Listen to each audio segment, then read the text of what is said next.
White Fang by Jack London. This recording is property of audiobooks.tc. For more information or if you wish to volunteer, visit www.audiobooks.tc. Chapter 16. The Mad God. A small number of white men lived in Fort Yukon. These men had been long in the country. They called themselves sourdoves and took great pride in so classifying themselves. For other men new in the land, they felt nothing but disdain. The men who came ashore from the steamers were newcomers. They were known as Chickaquos, and they always wilted at the application of the name. They made their bread with baking powder. This was the invidious distinction between them and the sourdoves, who, forsooth, made their bread from sourdough because they had no baking powder. All of which it's neither here nor there. The men in the fort disdained the newcomers and enjoyed seeing them come to grief. Especially did they enjoy the havoc worked amongst the newcomers' dogs by White Fang and his disreputable gang. When a steamer arrived, the men of the fort made it a point always to come down to the bank and see the fun. They looked towards it with as much anticipation as did the Indian dogs, while they were not slow to appreciate the savage and crafty part played by White Fang. But there was one man amongst them who particularly enjoyed the sport. He would come running at the first sound of a steamboat's whistle, and when the last fight was over and White Fang and the pack had scattered, he would return slowly to the fort, his face heavy with regret. Sometimes, when a soft Southland dog went down, shivering its death cry under the fangs of the pack, this man would be unable to contain himself, and would leap into the air and cry out with delight. And always he had a sharp and covetous eye for White Fang. This man was called Beauty by the other men of the fort. No one knew his first name, and in general he was known in the country as Beauty Smith. But he was anything save a beauty. To antithesize was due his naming. He was preeminently unbeautiful. Nature had been niggardly with him. He was a small man to begin with, and upon his meagre frame was deposited an even more strikingly meagre head. Its apex might be likened to a point.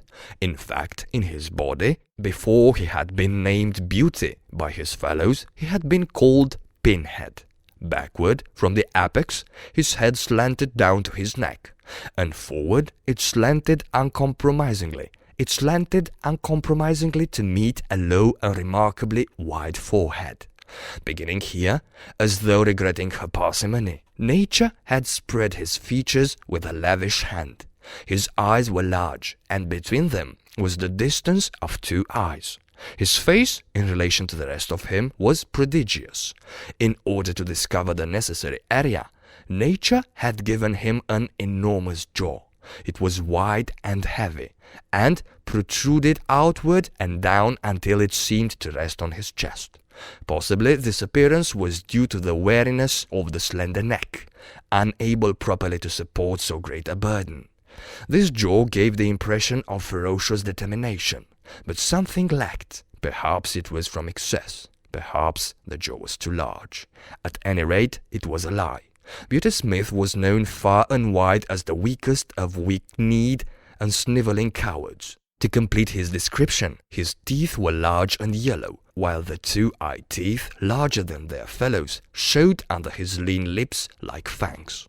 His eyes were yellow and muddy, as though Nature had run short on pigments and squeezed together the dregs of all her tubes. It was the same with his hair, sparse and irregular of growth, muddy yellow and dirty yellow, rising on his head and sprouting out of his face in unexpected tufts and bunches, in appearance like lumped and wind-blown grain. In short, Beauty Smith was a monstrosity, and the blame of it lay elsewhere. He was not responsible. The clay of him had been so molded in the making. He did the cooking for the other men in the fort, the dishwashing and the drudgery. They did not despise him. Rather did they tolerate him in a broad human way, as one tolerates any creature evilly treated in the making. Also they feared him. His cowardly rages made them dread a shot in the back or poison in their coffee. But somebody had to do the cooking, and whatever else his shortcomings, Beauty Smith could cook. This was the man that looked at White Fang, delighted in his ferocious prowess, and desired to possess him. He made overtures to White Fang from the first. White Fang began by ignoring him. Later on, when the overtures became more insistent, White Fang bristled and bared his teeth and backed away. He did not like the man. The feel of him was bad. He sensed the evil in him, and feared the extended hand and the attempts at soft-spoken speech. Because of all this, he hated the man. With the simpler creatures, good and bad are things simply understood. The good stands for all things that bring easement and satisfaction and surcease from pain. Therefore, the good is liked. The bad stands for all things that are fraught with discomfort, menace, and hurt, and is hated accordingly. White Fang's feel of Beauty Smith was bad. From the man's distorted body and twisted mind, in occult ways, like mists rising from malarial marshes, came emanations of the unhealth within, not by reasoning, not by the five senses alone, but by one other and remoter and uncharted senses, came the feeling to White Fang that the man was omnious with evil, pregnant with heartfulness, and therefore a thing bad, and wisely to be hated. White Fang was in Grey Beaver's camp when Beauty Smith first visited it. At the faint sound of his distant feet, before he came in sight, White Fang knew who was coming and began to bristle. He had been lying down in an abandon of comfort, but he arose quickly, and, as the man arrived, slid away in true wolf fashion to the edge of the camp. He did not know what they said, but he could see the man and Grey Beaver talking together. Once the man pointed at him, and White Fang snarled back, as though the hand were just descending upon him instead of being, as it was, 50 feet away. The man laughed at this, and White Fang slunk away to the sheltering woods, his head turned to observe as he glided softly over the ground. Grey Beaver refused to sell the dog. He had grown rich with his trading and stood in need of nothing. Besides, White Fang was a valuable animal, the strongest sled dog he had ever owned, and the best leader. Furthermore, there was no dog like him on the Mackenzie nor the Yukon. He could fight. He killed other dogs as easily as men killed mosquitoes. Beauty Smith's eyes lighted up at this, and he licked his thin lips with an eager tongue. No, White Fang was not for sale at any price. But Beauty Smith knew the ways of Indians. He visited Grey Beaver's camp often, and hidden under his coat was always a black bottle or so. One of the potencies of whiskey is the breeding of thirst. Grey Beaver got the thirst. His fevered membranes and burned stomach began to clamour for more and more of the scorching fluid, while his brain, thrust all awry by the unwanted stimulant, permitted him to go any length to obtain it. The money he had received for his furs and mittens and moccasins began to go. It went faster and faster, and the shorter his money sack grew, the shorter grew his temper. In the end, his money and goods and temper were all gone. Nothing remained to him but his thirst, a prodigious possession in itself that grew more prodigious with every sober breath he drew. Then it was that Beauty Smith had talked with him again about the sale of White Fang. But this time the price offered was in bottles, not dollars, and Grey Beaver's ears were more eager to hear. "You catch 'em, dog, you take 'em all right," was his last words. The bottles were delivered but after 2 days. "You catch 'em, dog," were Beauty Smith's words to Grey Beaver. White Fang slunk into camp one evening and dropped down with a sigh of content. The dreaded white god was not there. For days his manifestations of desire to lay hands on him had been growing more insistent, and during that time White Fang had been compelled to avoid the camp. He did not know what evil was threatened by those insistent hands. He knew only that they did threaten evil of some sort, and that it was best for him to keep out of their reach. But scarcely had he lain down when Grey Beaver staggered over to him and tied a leather thong around his neck. He sat down beside White Fang, holding the end of the thong in his hand. In the other hand, he held a bottle, which from time to time was inverted above his head to the accompaniment of gurgling noises. An hour of this passed, when the vibrations of feet in contact with the ground foreran the one who approached. White Fang heard it first, and he was bristling with recognition while Grey Beaver still nodded stupidly. White Fang tried to draw the thong softly out of his master's hand, but the relaxed fingers closed tightly, and Great Beaver roused himself. Beauty Smith strode into camp and stood over White Fang. He snarled softly up at the thing of fear, watching keenly the deportment of the hands. One hand extended outward and began to descend upon his head. His soft snarl grew tense and harsh. The hand continued slowly to descend, while he crouched beneath it, eyeing it malignantly, his snarl growing shorter and shorter as, with quickening breath, it approached its culmination. Suddenly he snapped, striking with his fangs like a snake. The hand was jerked back, and the teeth came together emptily with a sharp click. Beauty Smith was frightened and angry. Grey Beaver clouted White Fang alongside the head, so that he cowered down close to the earth in respectful obedience. White Fang's suspicious eyes followed every movement. He saw Beauty Smith go away and returned with a stout club. Then the end of the thong was given over to him by Grey Beaver. Beauty Smith started to walk away. The thong grew taut. White Fang resisted it. Grey Beaver clouted him right and left to make him get up and follow. He obeyed, but with a rush, hurling himself upon the stranger who was dragging him away. Beauty Smith did not jump away. He had been waiting for this. He swung the club smartly, stopping the rush midway and smashing White Fang down upon the ground. Grey Beaver laughed and nodded approval. Beauty Smith tightened the thong again, and White Fang crawled limply and dizzily to his feet. He did not rush a second time. One smash from the club was sufficient to convince him that the White God knew how to handle it, and he was too wise to fight the inevitable. So he followed morosely at Beauty Smith's heels, his tail between his legs, yet snarling softly under his breath. But Beauty Smith kept a wary eye on him, and the club was held always ready to strike. At the fort, Beauty Smith left him securely tied and went into bed. White Fang waited an hour, and he applied his teeth to the thong, and in the space of 10 seconds was free. He had wasted no time with his teeth. There had been no useless gnarling. The thong was cut across, diagonally, almost as clean as though done by a knife. White Fang looked up at the fort, at the same time bristling and growling. Then he turned and trotted back to Grey Beaver's camp. He owned no allegiance to this strange and terrible god. He had given himself to Grey Beaver, and to Grey Beaver he considered he still belonged. But what had occurred before was repeated, with a difference. Grey Beaver again made him fast with a thong, and in the morning turned him over to Beauty Smith. And there was where the difference came in. Beauty Smith gave him a beating. Tied securely, White Fang could only rage futilely and endure the punishment.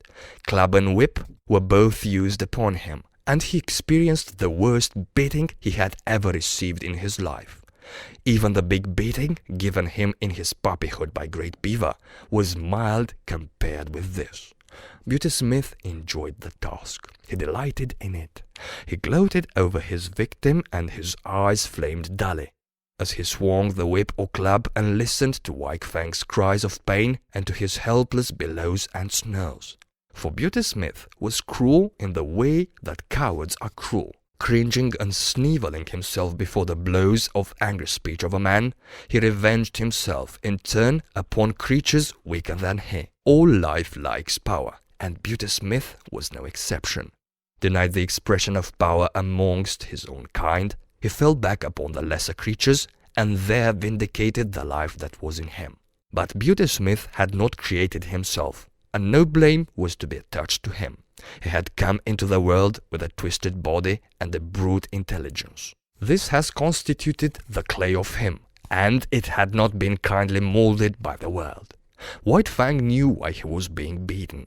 When Grey Beaver tied the thong around his neck and passed the end of the thong into Beauty Smith's keeping, White Fang knew that it was his God's will for him to go with Beauty Smith. And when Beauty Smith left him tied outside the fort, he knew that it was Beauty Smith's will that he should remain there.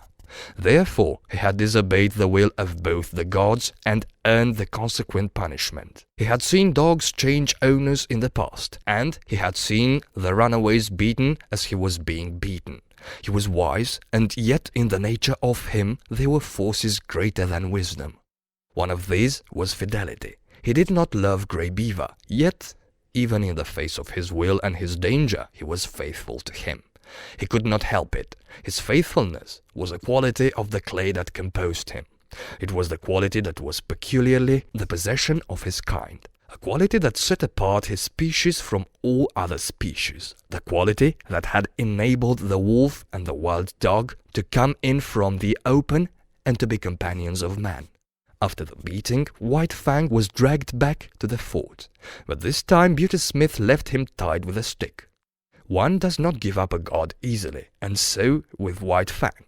Grey Beaver was his own particular god, and in spite of Grey Beaver's will, White Fang still clung to him and would not give him up.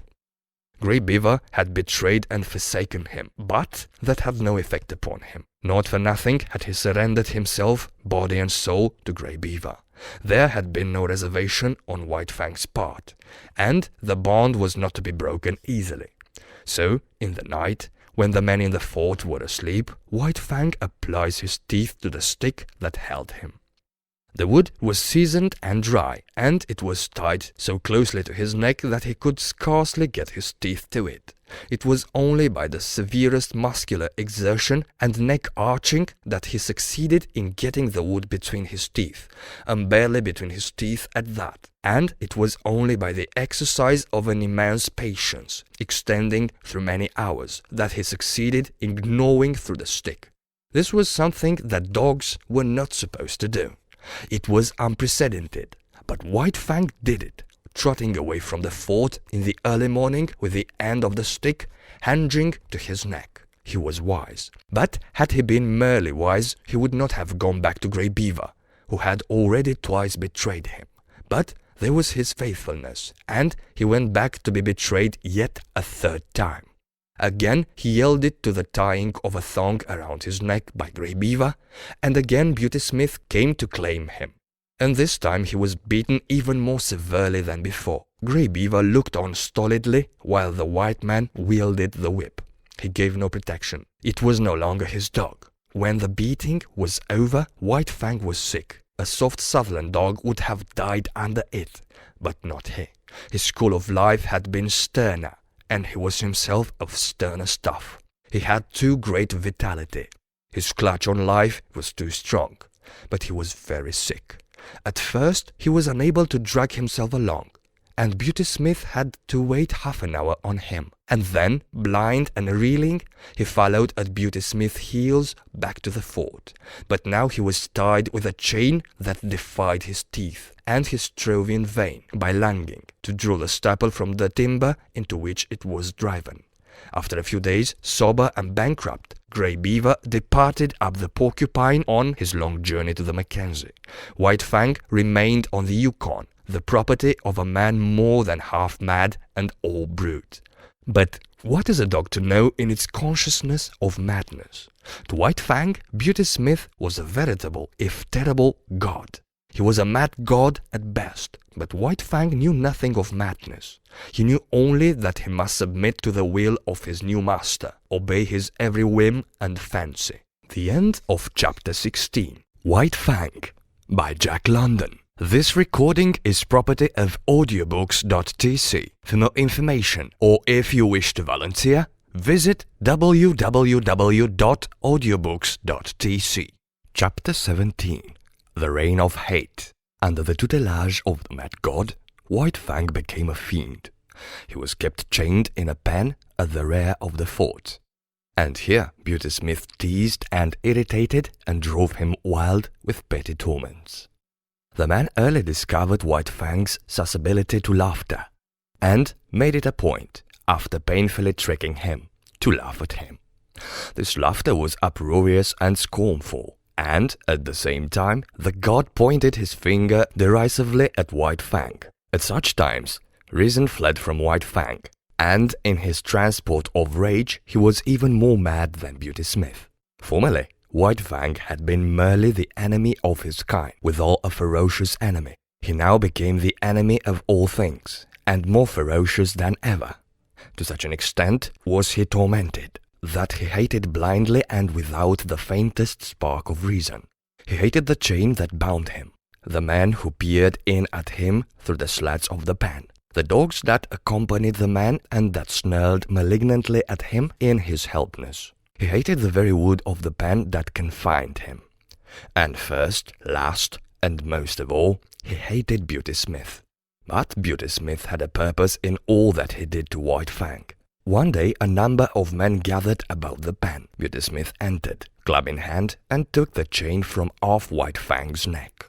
When his master had gone out, White Fang turned loose and tore around the pen, trying to get at the man outside. He was magnificently terrible, 45 feet in length, and standing 2 1/2 feet at the shoulder, he far outweighed a wolf of corresponding size. From his mother, he had inherited the heavier proportions of the dog, so that he weighed, without any fat and without an ounce of superfluous flesh, over 90 pounds.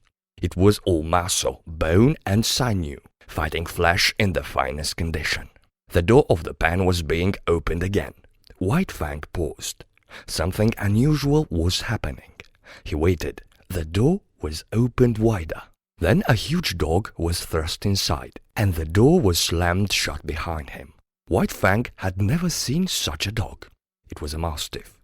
But the size and fierce aspect of the intruder did not deter him.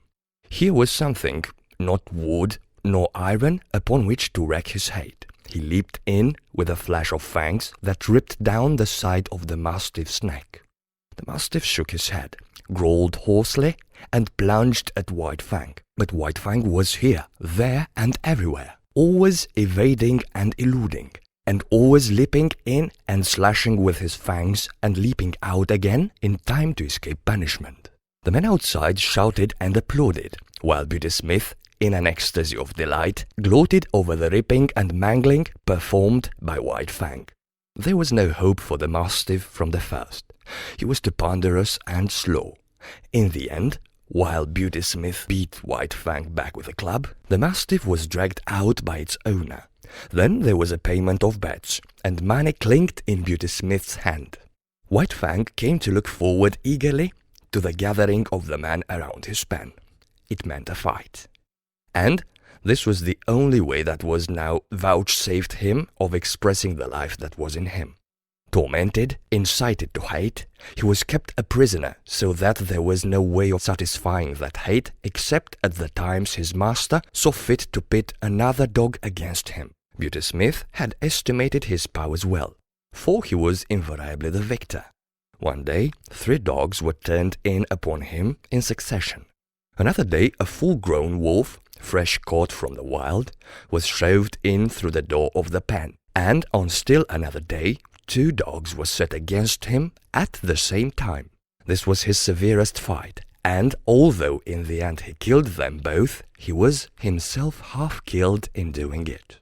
In the fall of the year, when the first snows were falling and marsh ice was running in the river, Beauty Smith took passage for himself and White Fang on a steamboat bound up the Yukon to Dawson. White Fang had now achieved a reputation in the land. As the fighting wolf, he was known far and wide, and the cage in which he was kept on the steamboat's deck was usually surrounded by curious men. He raged and snarled at them, or lay quietly and studied them with cold hatred. Why should he not hate them? He never asked himself the question. He knew only hate and lost himself in the passion of it. Life had become a hell to him. He had not been made for the close confinement wild beasts endure at the hands of man, and yet it was in precisely this way that he was treated. Men stared at him, poked sticks between the bars to make him snarl, and then laughed at him. They were his environment, these men, and they were molding the clay of him into a more ferocious thing that had been intended by nature. Nevertheless, nature had given him plasticity.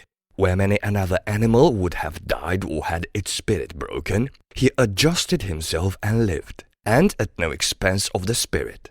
Possibly Beauty Smith, arch-fiend and tormentor, was capable of breaking White Fang's spirit, but as yet there were no signs of his succeeding. If Beauty Smith had in him a devil, White Fang had another, and the two of them raged against each other unceasingly. In the days before, White Fang had had the wisdom to cower down and submit to a man with a club in his hand. But this wisdom now left him. The mere sight of Beauty Smith was sufficient to send him into transports of fury. And when they came to close quarters, and he had been beaten back by the club, he went on growling and snarling and showing his fangs. The last growl could never be extracted from him. No matter how terribly he was beaten, he had always another growl. And when Beauty Smith gave up and withdrew, the defiant growl followed after him.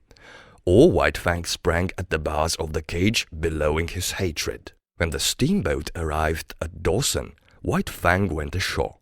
But he still lived a public life, in a cage surrounded by curious men. He was exhibited as the fighting wolf, and men paid 50 cents in gold dust to see him. He was given no rest. Did he lie down to sleep, he was stirred up by a sharp stick, so that the audience might get its money's worth. In order to make the exhibition interesting, he was kept in a rage most of the time. But worse than all this was the atmosphere in which he lived. He was regarded as the most fearful of wild beasts, and this was borne into him through the bars of the cage. Every word, every cautious action on the part of man impressed upon him his own terrible ferocity. It was so much added fuel to the flame of his fierceness. There could be but one result, and that was that his ferocity fed upon itself and increased. It was another instance of the plasticity of his clay, of his capacity of being molded by the pressure of environment. In addition to being exhibited, he was a professional fighting animal. At irregular intervals, whenever a fight could be arranged, he was taken out of his cage and led off into the woods a few miles from town. Usually this occurred at night, so as to avoid interference from the mounted police of the territory. After a few hours of waiting, when daylight had come, the audience and the dog with which he was to fight arrived. In this manner it came about that he fought all sizes and breeds of dogs. It was a savage land. The men were savage, and the fights were usually to the death. Since White Fang continued to fight, it is obvious that it was the other dogs that died. He never knew defeat. His early training, when he fought with Lip Lip and the whole puppy pack, stood him in good stead. There was the tenacity with which he clung to the earth. No dog could make him lose his footing. This was the favorite trick of the wolf breeds, to rush in upon him, either directly or with an unexpected swerve, in the hope of striking his shoulder and overthrowing him. Mackenzie hounds, Eskimo and Labrador dogs, Huskies and Malamutes, all tried it on him, and all failed. He was never known to lose his footing. Men told this to one another, and looked each time to see it happen. But White Fang always disappointed them. Then there was his lightning quickness. It gave him a tremendous advantage over his antagonists. No matter what their fighting experience, they had never encountered a dog that moved so swiftly as he. Also to be reckoned with was the immediateness of his attack. The average dog was accustomed to the preliminaries of snarling and bristling and growling, and the savage dog was knocked off his feet and finished before he had begun to fight or recovered from his surprise. So often did this happen that it became the custom to hold White Fang until the other dog went through its preliminaries, was good and ready, and even made the first attack. But greatest of all the advantages in White Fang's favor was his experience. He knew more about fighting than did any of the dogs that faced him.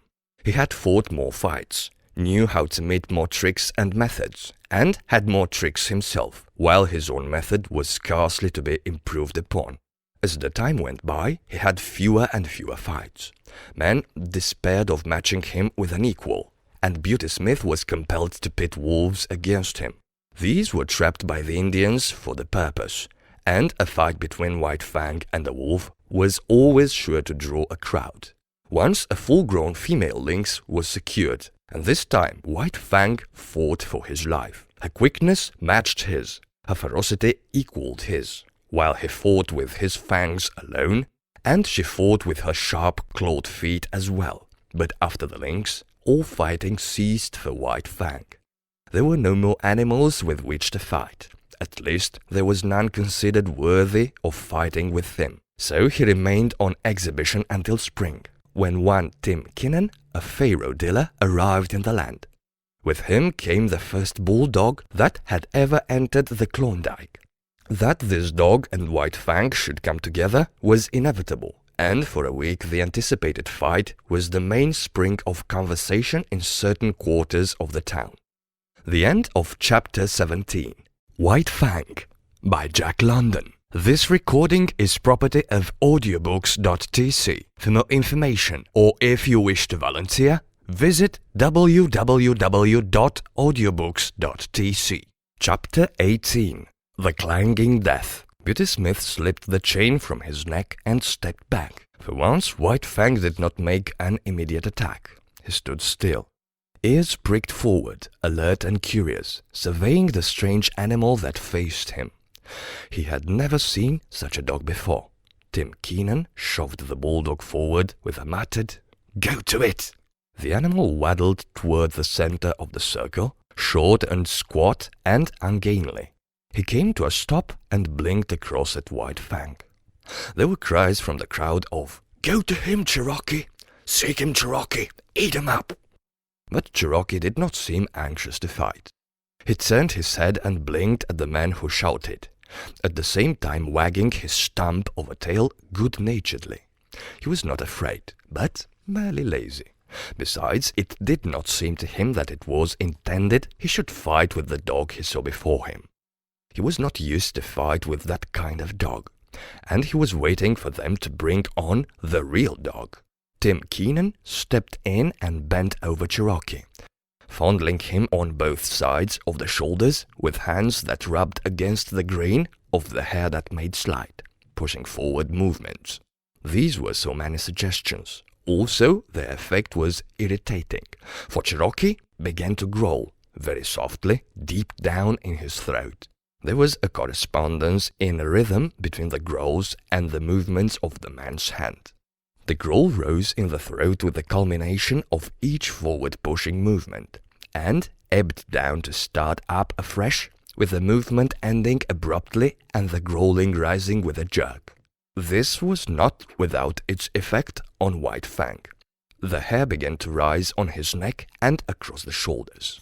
Tim Keenan gave a final shove forward and stepped back again. As the impetus that carried Cherokee forward died down, he continued to go forward of his own volition, in a swift, bow-legged run. Then White Fang struck. A cry of startled admiration went up. He had covered the distance and gone in more like a cat than a dog. And with the same cat-like swiftness, he had slashed with his fangs and leaped clear. The bulldog was bleeding back of one ear from a rip in his thick neck. He gave no sign. He did not even snarl, but turned and followed after White Fang. The display of both sides, the quickness of the one and the steadiness of the other, had excited the partisan spirit of the crowd, and the men were making new bets and increasing original bets. Again and yet again, White Fang sprang in, slashed, and got away untouched, and still his strange foe followed after him, without too great haste, not slowly, but deliberately and determinedly, in a business-like sort of way. There was purpose in his method, something for him to do that he was intent upon doing and from which nothing could distract him. His whole demeanor, every action, was stamped with this purpose. Never had he seen such a dog. It had no hair protection. It was soft and bled easily. There was no thick mat of fur to baffle White Fang's teeth, as they were often baffled by dogs of his own breed. Each time that his teeth struck, they sank easily into the yielding flesh, while the animal did not seem able to defend itself. Another disconcerting thing was that it made no outcry, such as he had been accustomed to with the other dogs he had fought. Beyond a growl or a grunt, the dog took its punishment silently, and never did it flank in its pursuit of him. Not that Cherokee was slow.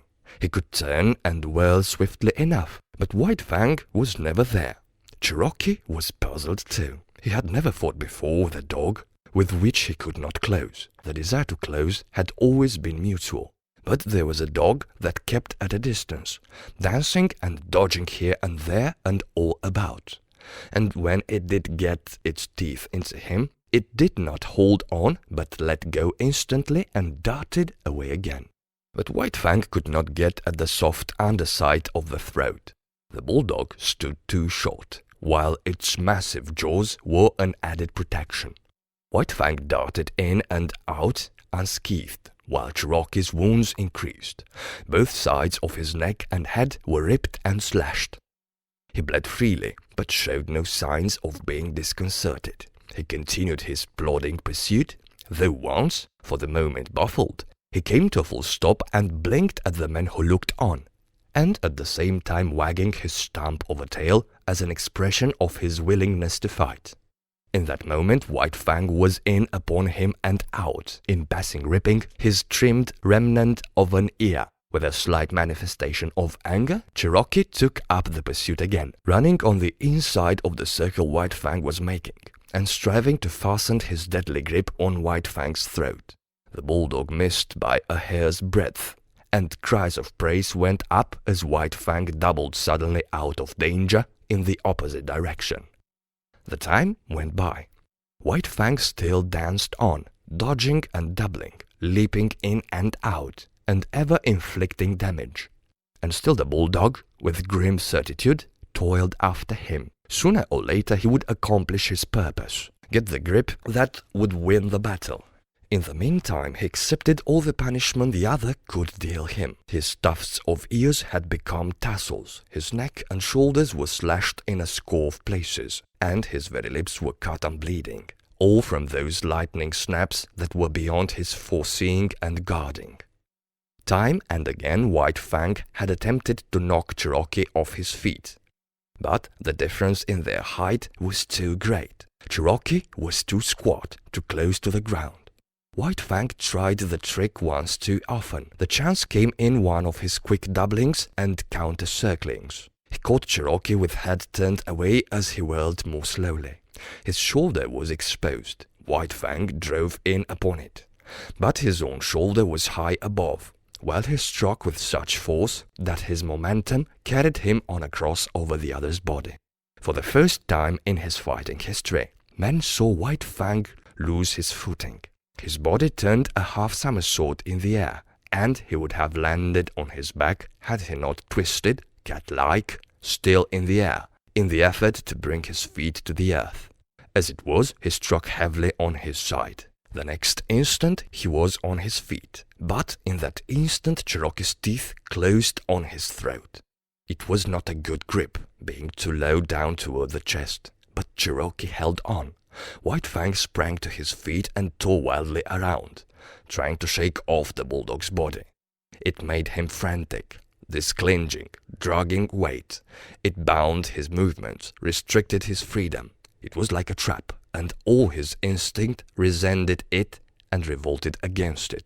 It was a mad revolt. For several minutes he was to all intents insane. The basic life that was in him took charge of him. The will to exist of his body surged over him. He was dominated by this mere flesh love of life. All intelligence was gone. It was as though he had no brain.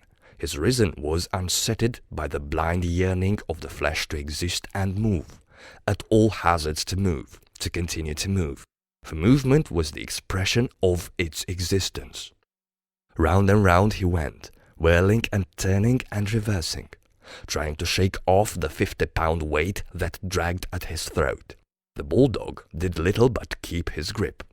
Sometimes, and rarely, he managed to get his feet to the earth and for a moment to brace himself against White Fang. But the next moment his footing would be lost and he would be dragging around in the whirl of one of White Fang's mad gyrations. Cherokee identified himself with his instinct. He knew he was doing the right thing by holding on, and there came to him certain blissful thrills of satisfaction. At such moments he even closed his eyes and allowed his body to be held hither and thither, willy-nilly, careless of any hurt that might thereby come to it. That did not count. The grip was the thing, and the grip he kept. White Fang ceased only when he had tired himself out. He could do nothing and he could not understand. Never in all his fighting had this thing happened. The dogs he had fought with did not fight that way. With them it was snap and slash and get away. He lay partly on his side, panting for breath. Cherokee, still holding his grip, urged against him, trying to get him over entirely on his side.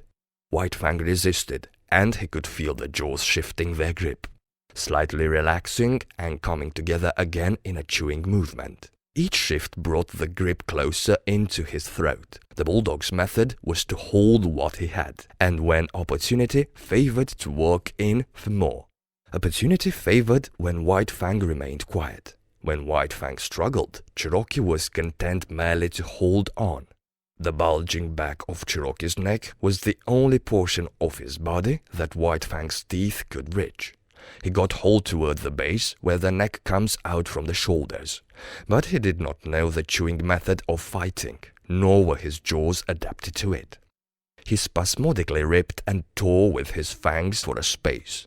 Then a change in their position diverted him. The bulldog had managed to roll him over on his back, and still hanging on to his throat was on top of him.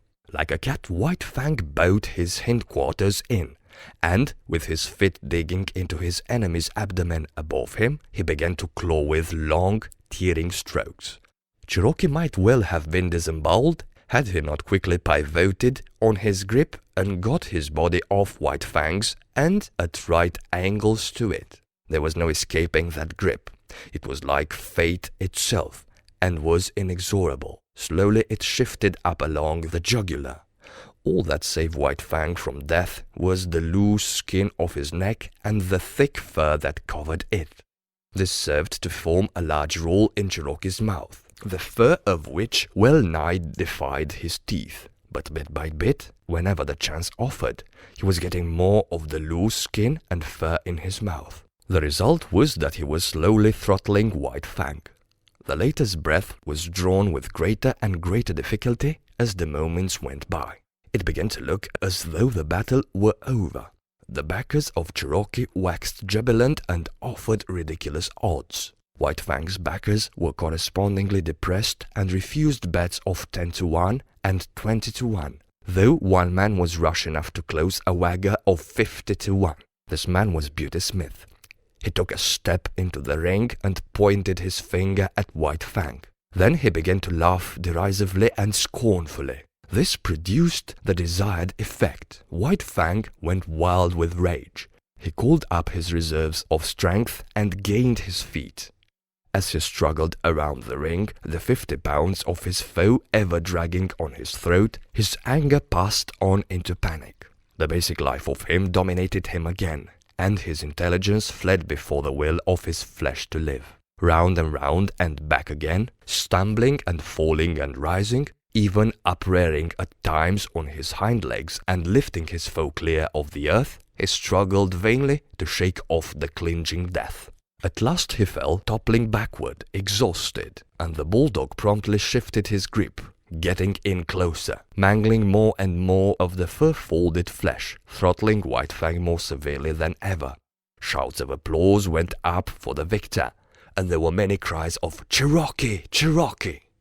To this, Cherokee responded by vigorous wagging of the stump of his tail. But the clamour of approval did not distract him. There was no sympathetic relation between his tail and his massive jaws. The one might wag, but the others held their terrible grip on White Fang's throat. It was at this time that a diversion came to the spectators. There was a jingle of bells. Dog Masher's cries were heard. Everybody, save Beauty Smith, looked apprehensively. The fear of the police strong upon them. But they saw, up the trail and not down, 2 men running with sleds and dogs. They were evidently coming down the creek from some prospecting trip. At sight of the crowd, they stopped their dogs and came over and joined it, curious to see the cause of the excitement. The dog masher wore a moustache, but the other, a taller and younger man, was smooth-shaven, his skin rosy from the pounding of his blood and the running in the frosty air. White Fang had practically ceased struggling. Now and again he resisted spasmodically and to no purpose. He could get little air, and that little grew less and less under the merciless grip that ever tightened. In spite of his armor of fur, the great vein of his throat would long since have been torn open, and not the first grip of the bulldog being so low down as to be practically on the chest.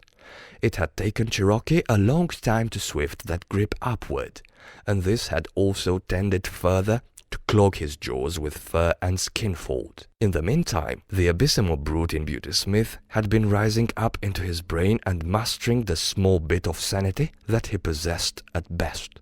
When he saw White Fang's eyes beginning to glaze, he knew beyond doubt that the fight was lost. Then he broke loose. He sprang upon White Fang and began savagely to kick him. There were hisses from the crowd and cries of protest, but that was all.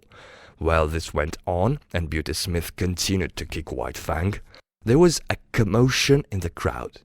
The tall young newcomer was forcing his way through, shouldering men right and left without ceremony of gentleness.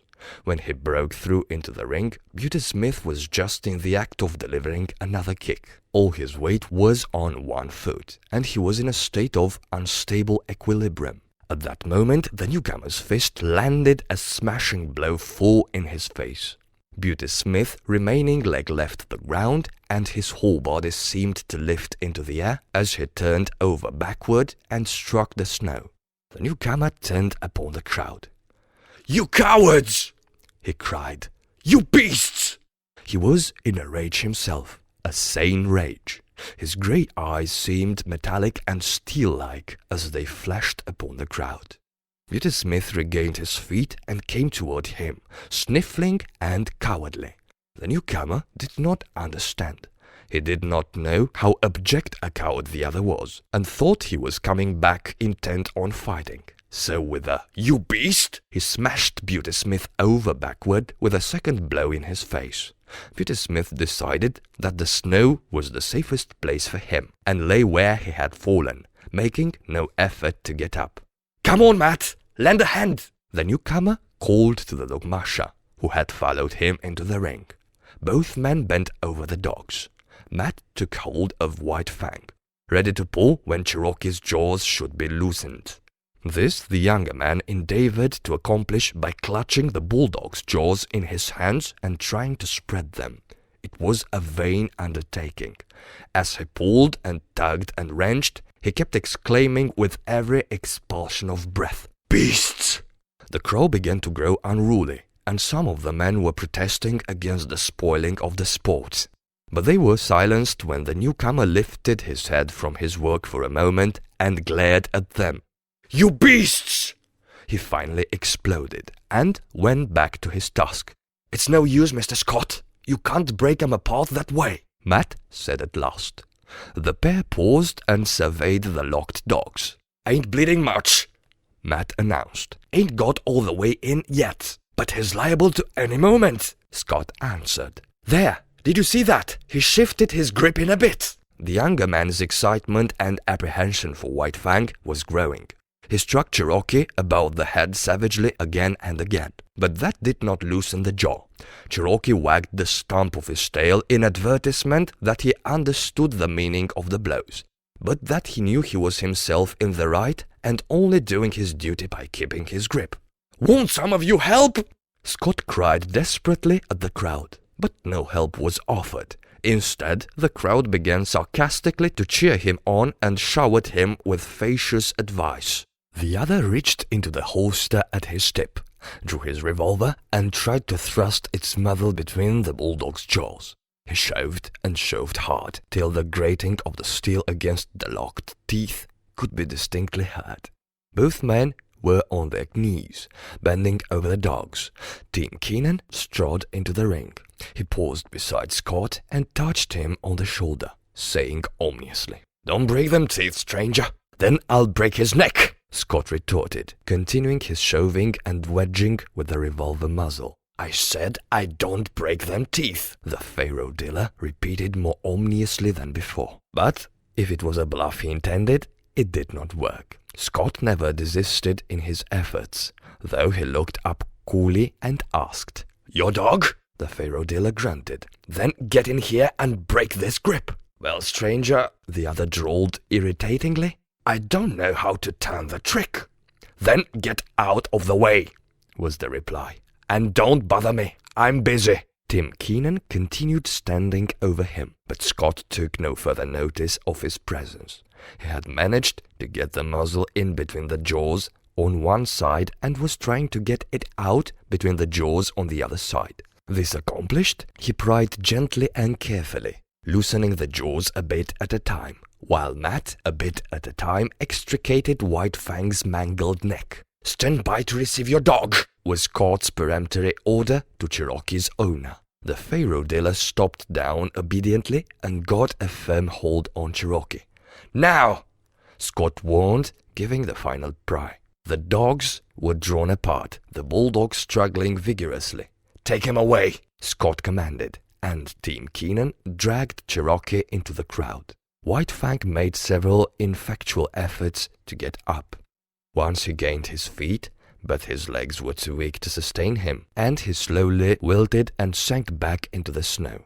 His eyes were half closed, and the surface of them was glassy. His jaws were apart, and through them the tongue protruded, draggled and limp. To all appearances, he looked like a dog that had been strangled to death. Matt examined him. "Just about all in," he announced, "but he's breathing all right." Buter Smith had regained his feet and come over to look at White Fang. "Matt, how much is a good sled dog worth?" Scott asked. The dog masher, still on his knees and stopped over White Fang, calculated for a moment. $300, he answered. "And how much for one that's all chewed up like this one?" Scott asked, nudging White Fang with his foot. "Half of that," was the dog masher's judgment. Scott turned upon Buter Smith. "Did you hear, Mr. Beast? I'm going to take your dog from you, and I'm going to give you $150 for him." He opened his pocketbook and counted out the bills.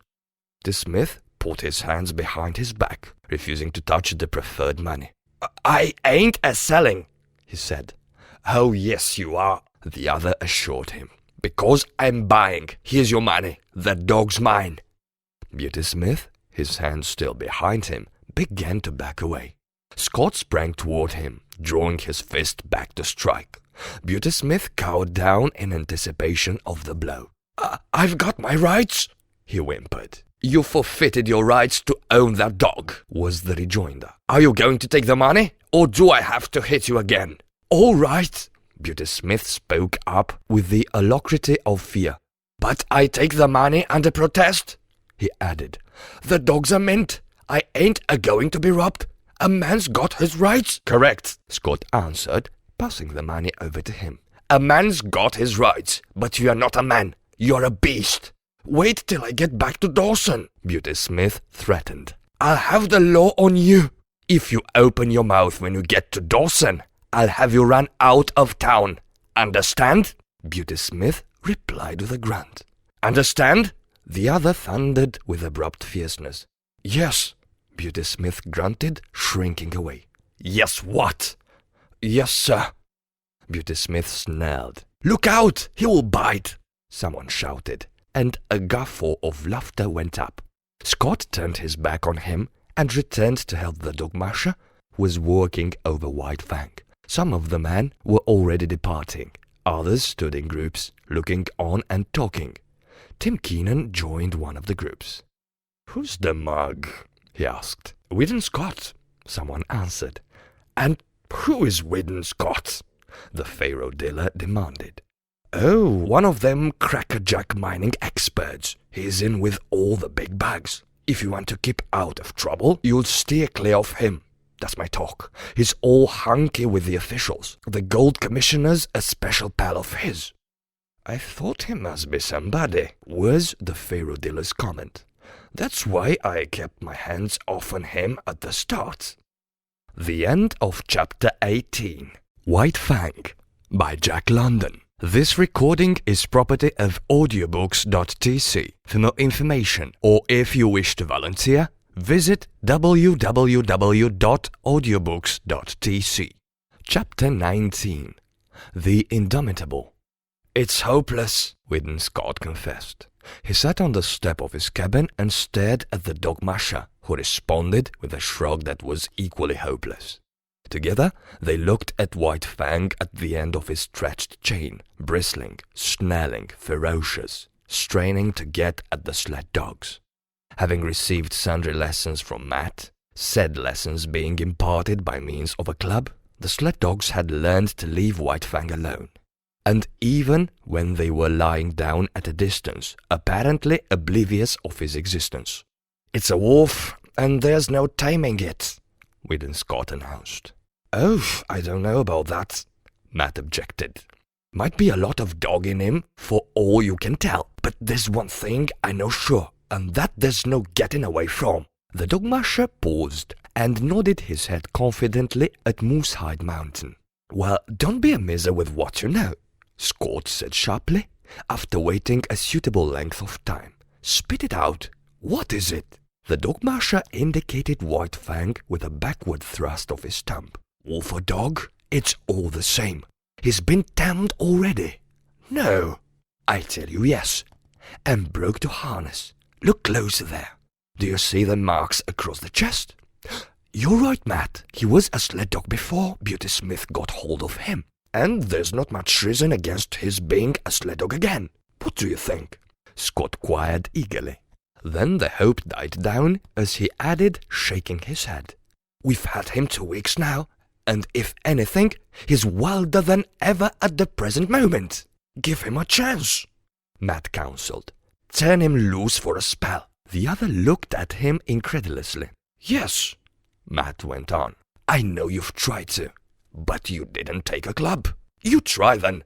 The dog masher secured a club and went over to the chained animal. White Fang watched the club after the manner of a caged lion watching the whip of its trainer. "See him keep his eye on the club," Matt said. "That's a good sign. He's no fool. Don't dast tackle me so long, as I got that club handy. He's not clean crazy, sure."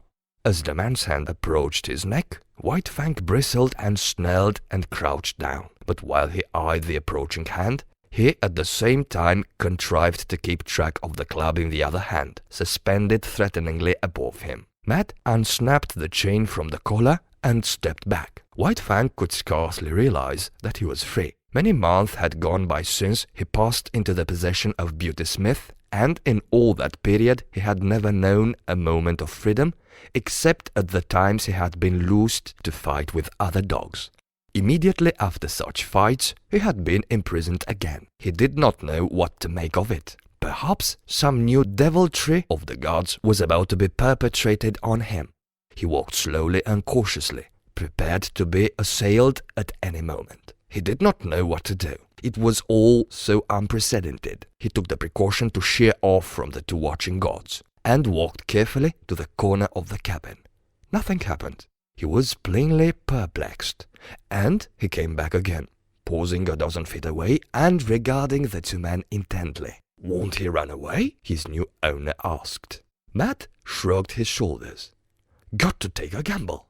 Only way to find out is to find out." "Poor devil," Scott murmured pityingly. "What he needs is some show of human kindness," he added, turning and going into the cabin. He came out with a piece of meat, which he tossed to White Fang. He sprang away from it, and from a distance studied it suspiciously. "Hey, you, Major!" Matt shouted warningly, but too late. Major had made a spring for the meat. At the instant his jaws closed on it, White Fang struck him. He was overthrown. Matt rushed in, but quicker than he was White Fang. Major staggered to his feet, but the blood spouting from his throat reddened the snow in a widening path. "It's too bad, but it served him right," Scott said hastily, but Matt's foot had already started on its way to kick White Fang. There was a leap, a flash of teeth, a sharp exclamation. White Fang, snarling fiercely, scrambled backward for several yards, while Matt stopped and investigated his leg. "He got me all right," he announced, pointing to the torn trousers and underclothes, and the growing stain of red. "I told you it was hopeless, Matt," Scott said in a discouraged voice. "I've thought about it off and on, while not wanting to think of it, but we've come to it now. It's the only thing to do." As he talked, with reluctant movements, he drew his revolver, threw open the cylinder, and assured himself of its contents. "Look here, Mr. Scott," Matt objected. "That dog's been through hell. You can't expect him to come out a white and shining angel. Give him time." "Look at Major," the other rejoined. The dogmasher surveyed the stricken dog. He had sunk down on the snow in the circle of his blood, and was plainly in the last gasp. "Served him all right. You said so yourself, Mr. Scott. He tried to take White Fang's meat, and he's deado. That was to be expected. I wouldn't give two whoops in hell for a dog that wouldn't fight for his own meat. But look at yourself, Matt. It's all right about the dogs, but we must draw the line somewhere. Served me right," Matt argued stubbornly. "What I want to kick him for? You said yourself it'd gone right. Then I had no right to kick him." "It would be a mercy to kill him," Scott insisted. "He's untambled. Now look here, Mr. Scott. Give the poor devil a fighting chance. He ain't had no chance yet. He's just come through hell, and this is the first time he's been loose. Give him a fair chance, and if he don't deliver the goods, I'll kill him myself. There. God knows I don't want to kill him or have him killed," Scott answered, putting away the revolver. "Well, let him run loose and see what kindness can do for him. And here's a try at it." He walked over to White Fang and began talking to him gently and soothingly. "Better have a club handy," Matt warned. Scott shook his head and went on trying to win White Fang's confidence. White Fang was suspicious. Something was impending. He had killed this god's dog, bitten his companion god, and what else was to be expected? That's some terrible punishment. But in the face of it, he was indomitable. He bristled and showed his teeth, his eyes vigilant, his whole body wary and prepared for anything. The god had no club, so he suffered him to approach quite near. The god's hand had come out and was descending on his head. White Fang shrank together and grew tense as he crouched under it. Here was danger, some treachery or something. He knew the hands of the gods, their proved mastery, their cunning to hurt. Besides, there was his old antipathy to being touched. He snarled more menacingly, crouched still lower, and still the hand descended. He did not want to bite the hand, and he endured the peril of it until his instinct surged up in him, mastering him with its insatiable yearning for life. Weedon Scott had believed that he was quick enough to avoid any snap of slash, but he had yet to learn the remarkable quickness of White Fang, who struck with the certainty and swiftness of a coiled snake. Scott cried out sharply with surprise, catching his torn hand and holding it tightly in his other hand. Matt uttered a great oath and sprang to his side. White Fang crouched down and backed away, bristling, showing his fangs, his eyes malignant with menace. Now he could expect a beating as fearful as any he had received from Beauty Smith. "Here! What are you doing?" Scott cried suddenly. Matt had dashed into the cabin and came out with a rifle. "Nothing," he said slowly, with a careless calmness that was assumed. "Only going to keep that promise I made. I reckon it's up to me to kill him as I said I'd do." "No, you don't." "Yes, I do. Watch me." As Matt had pleaded for White Fang when he had been beaten, it was now Weedon Scott's turn to plead. "You said to give him a chance. Well, give it to him. We've only just started, and we can't quit at the beginning. It served me right, this time. And look at him." White Fang, near the corner of the cabin and 40 feet away, was snarling with blood-curdling viciousness, not at Scott, but at the dog musher. "Well, I'll be everlastingly gosh-swoggled," was the dog musher's expression of astonishment. "Look at the intelligence of him," Scott went on hastily. "He knows the meaning of firearms as well as you do. He's got intelligence, and we've got to give that intelligence a chance. Put up the gun." "All right, I'm willing," Matt agreed, leaning the rifle against the woodpile. "But will you look at that?" he exclaimed the next moment. White Fang had quieted down and ceased snarling. "This is worth investigating. Watch!"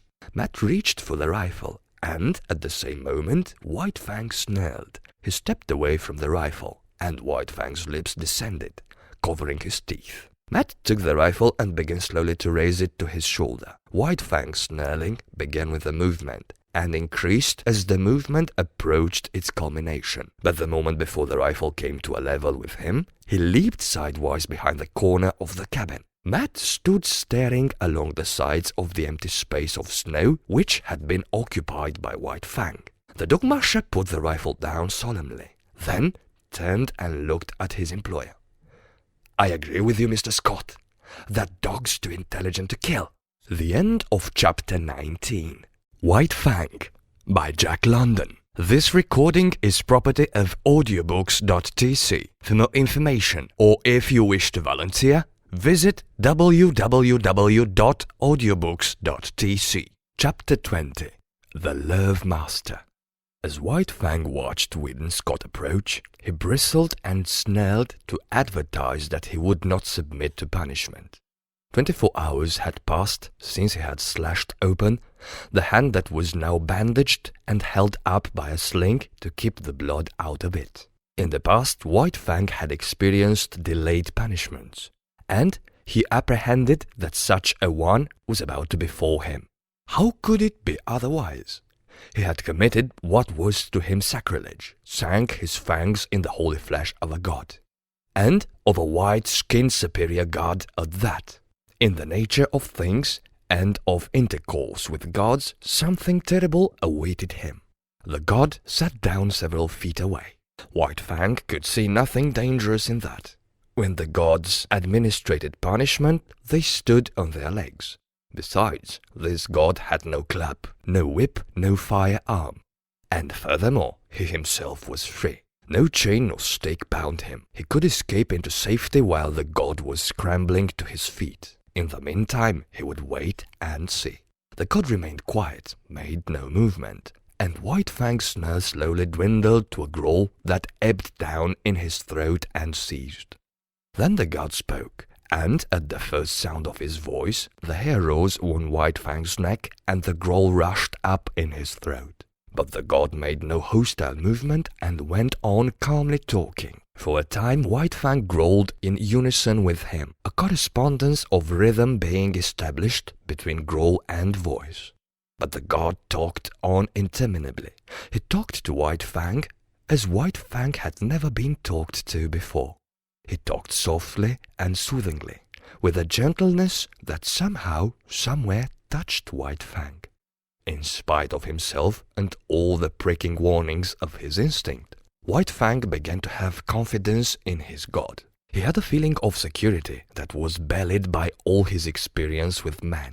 After a long time, the god got up and went into the cabin. White Fang scanned him apprehensively when he came out. He had neither whip, nor club, nor weapon, nor was his injured hand behind his back hiding something. He sat down as before, in the same spot, several feet away. He held out a small piece of meat.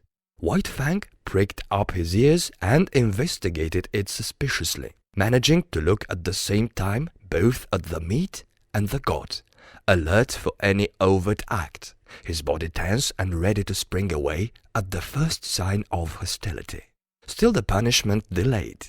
The god merely held near to his nose a piece of meat, and about the meat there seemed nothing wrong. Still, White Fang suspected, and though the meat was preferred to him with short inviting thrusts of the hand, he refused to touch it. The gods were all wise, and there was no telling what masterful treachery lurked behind the apparently harmless piece of meat. In past experience, especially in the dealing with squaws, meat and punishment had often been disastrously related. In the end, the god tossed the meat on the snow at White Fang's feet. He smelled the meat carefully, but he did not look at it. While he smelled it, he kept his eyes on the god. Nothing happened. He took the meat into his mouth and swallowed it. Still nothing happened. The god was actually offering him another piece of meat. Again, he refused to take it from the hand, and again it was tossed to him. This was repeated a number of times, but there came a time when the god refused to toss it. He kept it in his hand and steadfastly preferred it. The meat was good meat, and White Fang was hungry. Bit by bit, infinitely cautious, he approached the hand. At last the time came that he decided to eat the meat from the hand. He never took his eyes from the god, thrusting his head forward with ears flattened back and hair involuntarily raising and cresting on his neck. Also a long growl rumbled in his throat as warning that he was not to be trifled with. He ate the meat, and nothing happened. Piece by piece, he ate all the meat, and nothing happened. Still the punishment delayed. He licked his chops and waited. The god went on talking. In his voice was kindness, something of which White Fang had no experience whatever, and within him it aroused feelings which he had likewise never experienced before. He was aware of a certain strange satisfaction, as though some need were being gratified, as though some void in his being were being filled. Then again came the prod of his instinct and the warning of past experience. The gods were ever crafty, and they had unguessed ways of attaining their ends. Ah, he had thought so. There it came now, the god's hand, cunning to hurt, thrusting out at him, descending upon his head. But the god went on talking. His voice was soft and soothing. In spite of the menacing hand, the voice inspired confidence.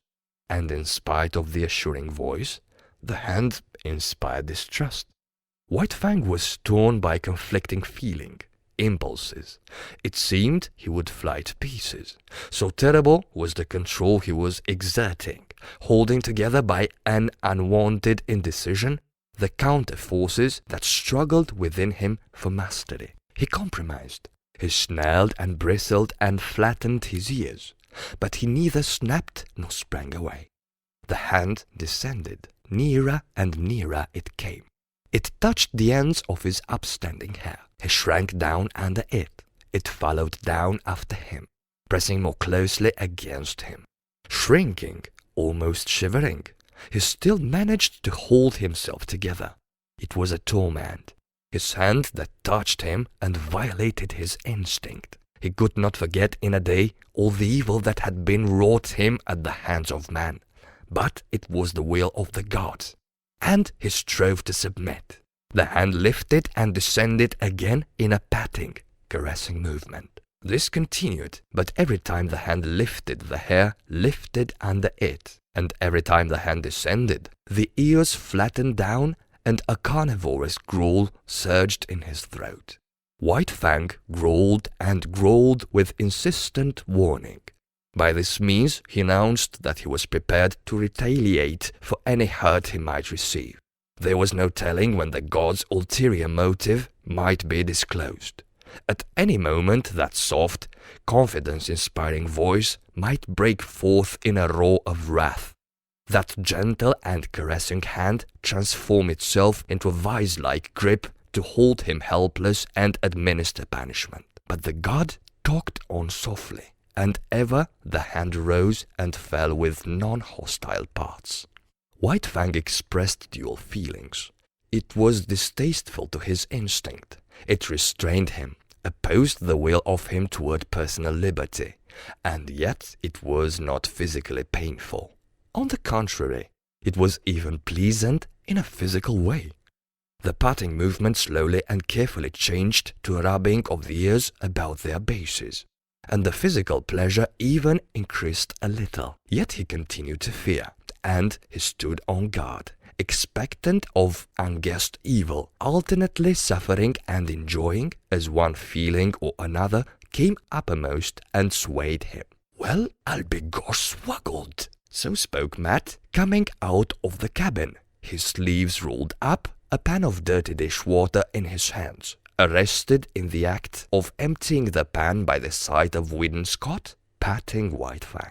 At the instant his voice broke the silence, White Fang leaped back, snarling savagely at him. Matt regarded his employer with grieved disapproval. "If you don't mind my expressing my feelings, Mr. Scott, I'll make free to say you're 17 kinds of a fool, and all of them different, and then some." Whidden Scott smiled with a superior air, gained his feet, and walked over to White Fang. He talked soothingly to him, but not for long, then slowly put out his hand, rested it on White Fang's head, and resumed the interrupted patting. White Fang endured it, keeping his eyes fixed suspiciously, not upon the man that patted him, but upon the man that stood in the doorway. "You may be a number one, tip-top minim expert. All right, the dog masher delivered himself oracularly. But you missed the chance of your life when you was a boy and didn't run off and join a circus." White Fang snarled at the sound of his voice, but this time did not leap away from under the hand that was caressing his head and the back of his neck with long, soothing strokes. It was the beginning of the end for White Fang, the ending of the old life and the reign of hate. A new and incomprehensibly fairer life was dawning. It required much thinking and endless patience on the part of Whidden Scott to accomplish this. And on the part of White Fang, it required nothing else than a revolution. He had to ignore the urges and promptings of instinct and reason, defy experience, give the lie to life itself. Life, as he had known it, not only had had no place in it for much that he now did, but all the currents had gone counter to those to which he now abandoned himself. In short, when all things were considered, he had to achieve an orientation far vaster than the one he had achieved at the time he came voluntarily in from the wild and accepted Grey Beaver as his lord. At that time he was a mere puppy, soft from the making, without form, ready for the thumb of circumstance to begin its work upon him.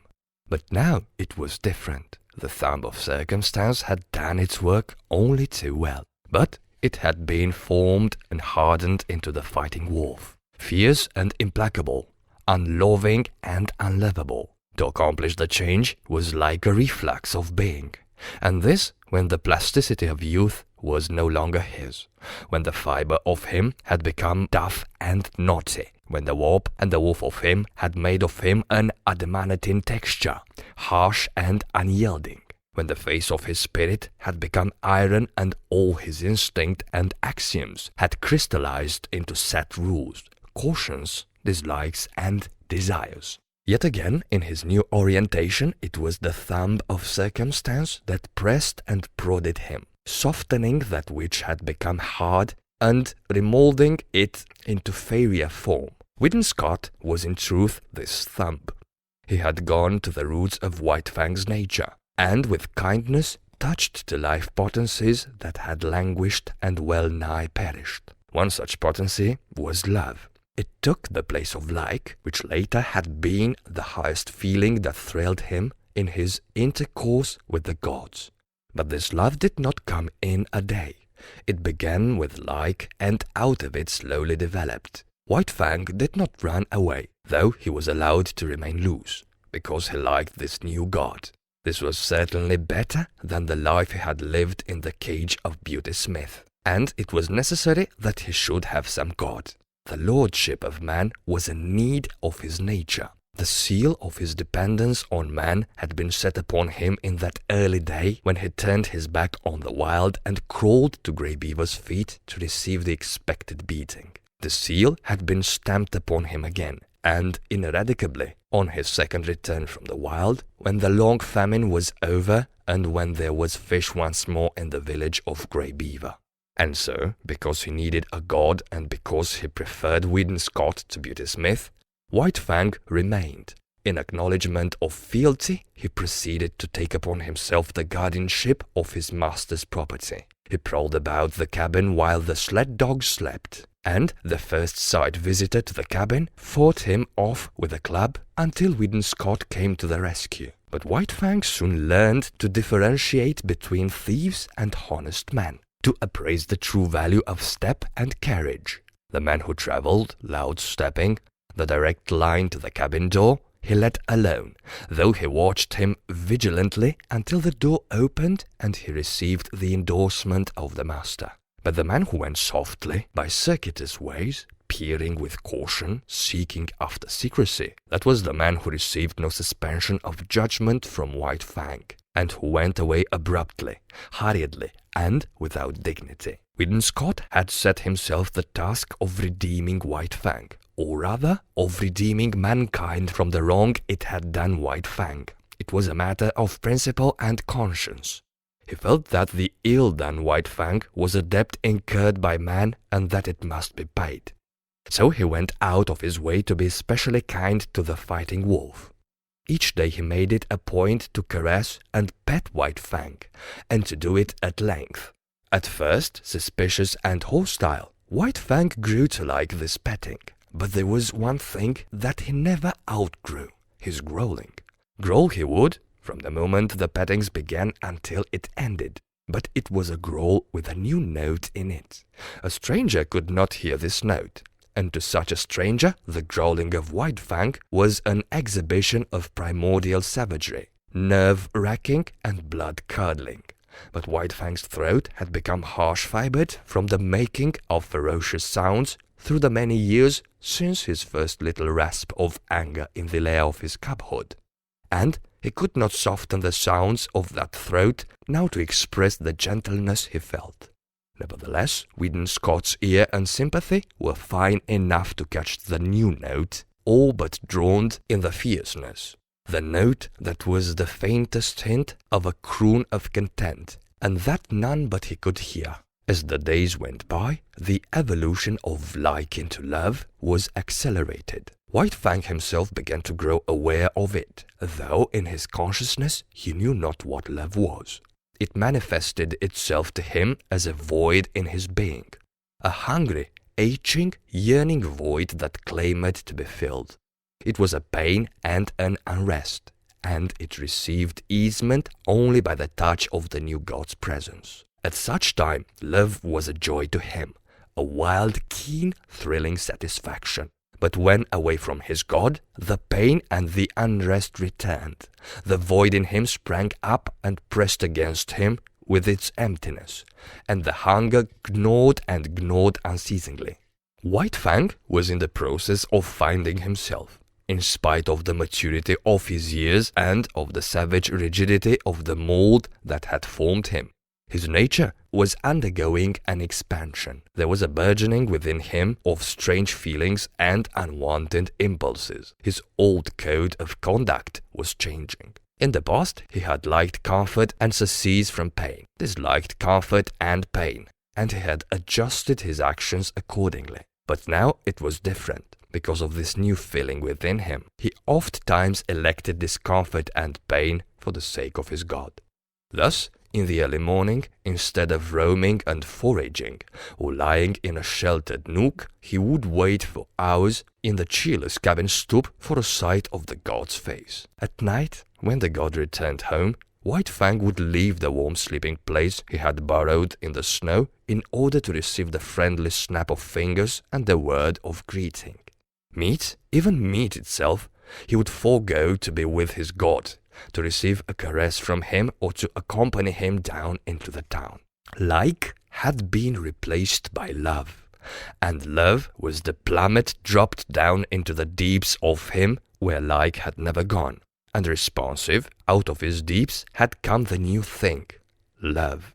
That which was given unto him did he return. This was a god indeed, a love god, a warm and radiant god, in whose light White Fang's nature expanded as a flower expands under the sun. But White Fang was not demonstrative. He was too old, too firmly molded, to become adept at expressing himself in new ways. He was too self-possessed, too strongly poised in his own isolation. Too long had he cultivated reticence, aloofness, and moroseness. He had never barked in his life, and he could not now learn to bark a welcome when his God approached. He was never in the way, never extravagant nor foolish in the expression of his love. He never ran to meet his God. He waited at distance, but he always waited, was always there. His love partook of the nature of worship, dumb, inarticulate, a silent adoration. Only by the steady regard of his eyes did he express his love, and by the unceasing following with his eyes of his God's every movement. Also, at times, when his God looked at him and spoke to him, he betrayed an awkward self-consciousness, caused by the struggle of his love to express itself and his physical inability to express it. He learned to adjust himself in many ways to his new mode of life. It was borne in upon him that he must let his master's dogs alone. Yet his dominant nature asserted itself, and he had first to trash them into an acknowledgement of his superiority and leadership. This accomplished, he had little trouble with them. They gave trail to him when he came and went or walked among them, and when he asserted his will, they obeyed. In the same way, he came to tolerate Matt as a possession of his master. His master rarely fed him. Matt did that. It was his business. Yet White Fang divined that it was his master's food he ate, and that it was his master who thus fed him vicariously. Matt it was who tried to put him into the harness and make him haul sled with the other dogs, but Matt failed.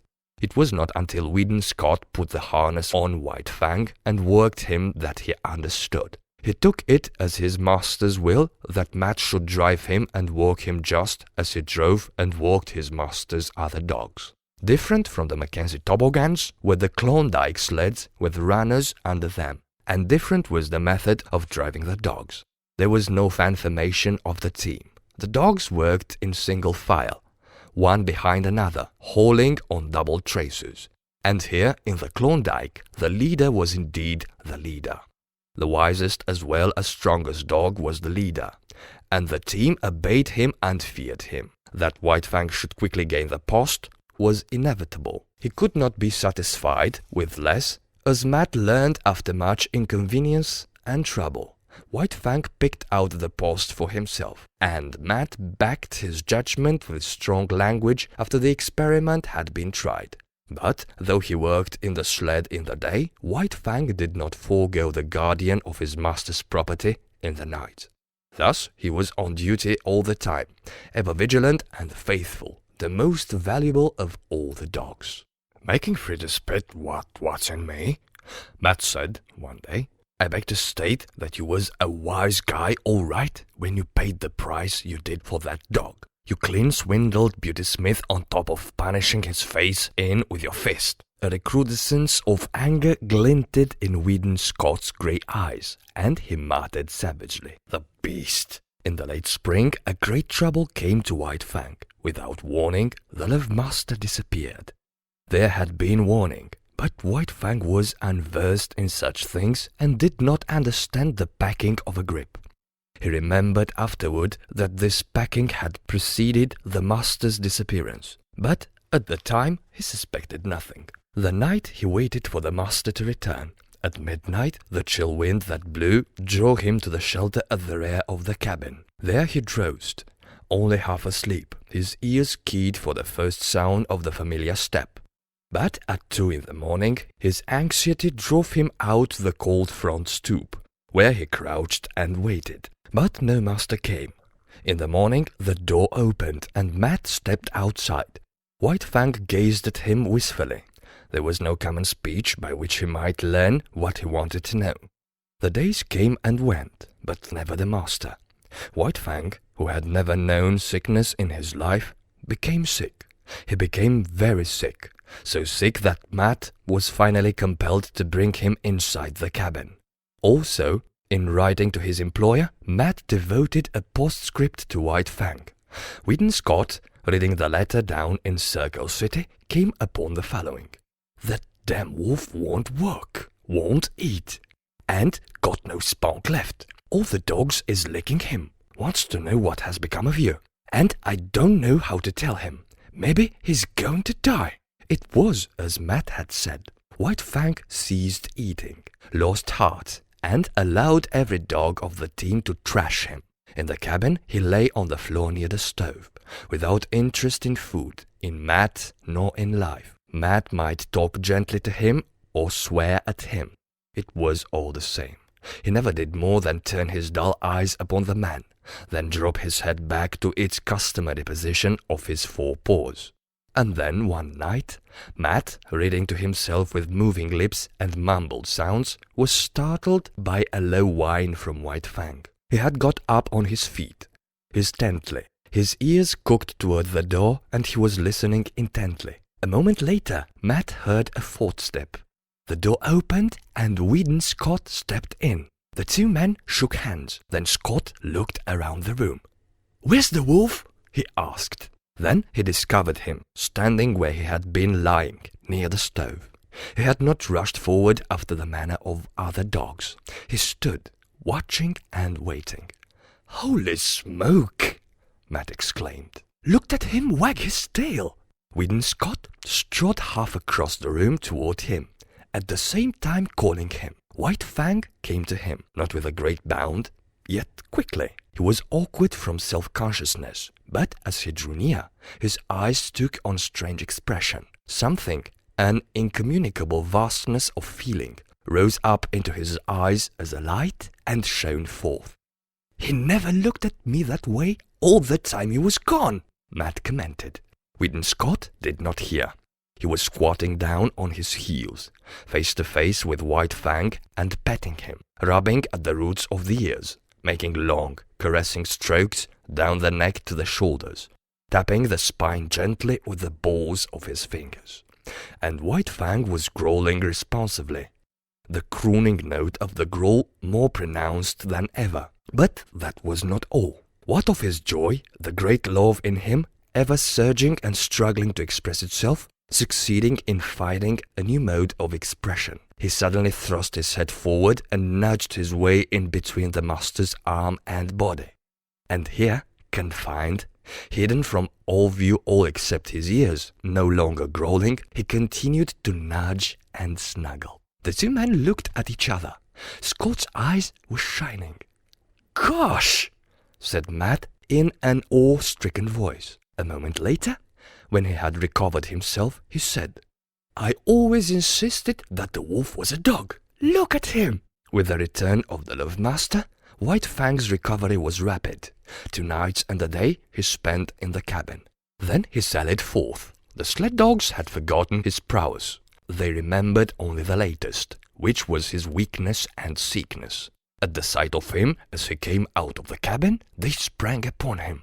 "Talk about your roughhouses," Matt murmured gleefully, standing in the doorway and looking on.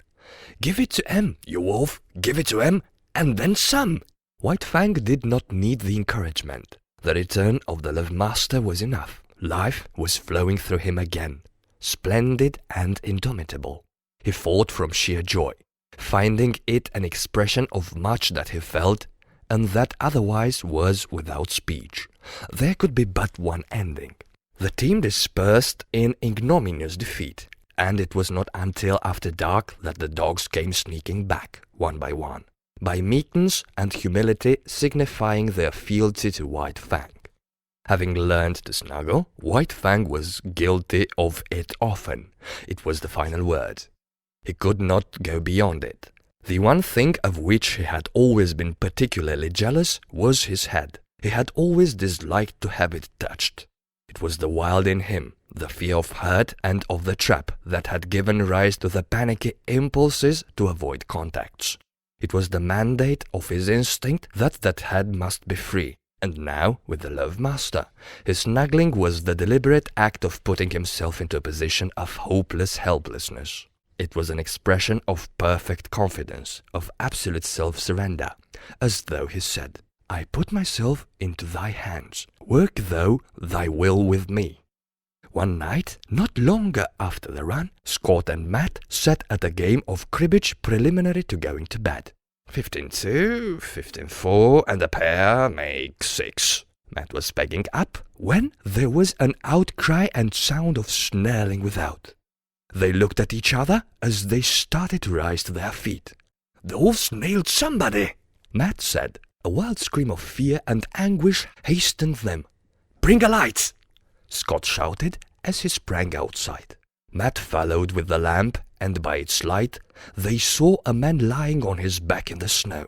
His arms were folded, one above the other, across his face and throat.